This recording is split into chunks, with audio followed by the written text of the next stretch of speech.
Hi guys. तो आज हम स्टडी करेंगे यूज ऑफ इवर। इवर का प्रयोग कभी भी किसी भी समय यानी कभी भी और किसी भी समय ब्रैकेट में एट एनी टाइम के अर्थ में एडवर्ब के रूप में निगेटिव तथा इंट्रोगेटिव सेंटेंस में होता है। पहली चीज ये हम जान लेते हैं कि इवर का मतलब क्या होता है, हिंदी मीनिंग क्या है। तो इवर का अर्थ होता है कभी भी या किसी भी समय, अर्थात एट एनी टाइम। अब इवर है क्या? इवर का प्रयोग जो है यहाँ एडवर्ब के रूप में किए जाने की बात की जा रही है, यानी इवर जो है वो क्या है, एडवर्ब है। एडवर्ब के रूप में प्रयोग किया जाता है और ये प्रयोग कहाँ होता है? निगेटिव सेंटेंस में और किसमें जो है वो इंट्रोगेटिव सेंटेंस में। ये कंडीशन है, निगेटिव और इंट्रोगेटिव सेंटेंस में इवर का प्रयोग जो है वो किया जाता है। तो एग्जाम्पल हमने लिया है, nothing इवर happens in this village.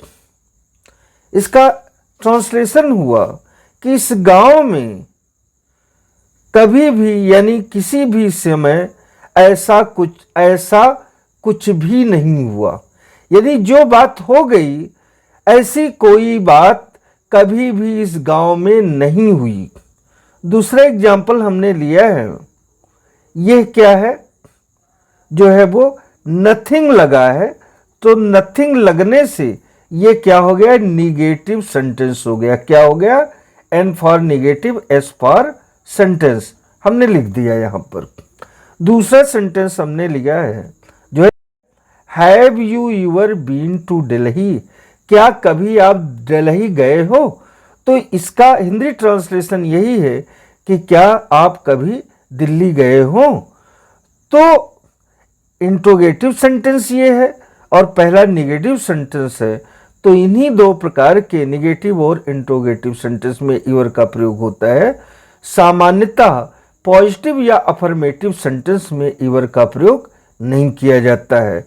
अब उसके बाद हमने यहाँ लिखा है इंट्रोगेटिव वर्ड्स के बाद इवर का प्रयोग। तो हमने तमाम ऐसे शब्द को, 5-6 शब्द ऐसे हैं जो कॉमन यूज में आते हैं, हमेशा आपके सामने वो वर्ड्स आते हैं, उनमें क्वेश्चन वर्ड के साथ में इवर लगा करके, यानी क्वेश्चन वर्ड प्लस इवर से ये बनते हैं वर्ड। और ये क्या है, क्या अर्थ देते हैं, किस रूप में प्रयोग किए जाते हैं, इस बात को हम स्टडी करेंगे। ऐसे शब्दों की लिस्ट में सबसे पहले हमने सॉर्ट आउट किया है व्हाट इवर, अक्सर आपके सामने आता है। तो एडजेक्टिव के रूप में व्हाट इवर की मीनिंग होती है जो कुछ भी, यानी व्हाट प्लस इवर से बना है ये। और प्रोनाउन में इसके रूप में इसकी हिंदी होती है तमाम जो चाहे। उसके बाद व्हाट सो इवर, इसकी एडजेक्टिव के रूप में हिंदी होती है जैसा भी, और प्रोनाउन के रूप में इसकी हिंदी मीनिंग होती है जो कुछ। उसके बाद में हमने लिया है वेयर इवर, इसकी कंजक्शन के रूप में मीनिंग होती है चाहे जहां।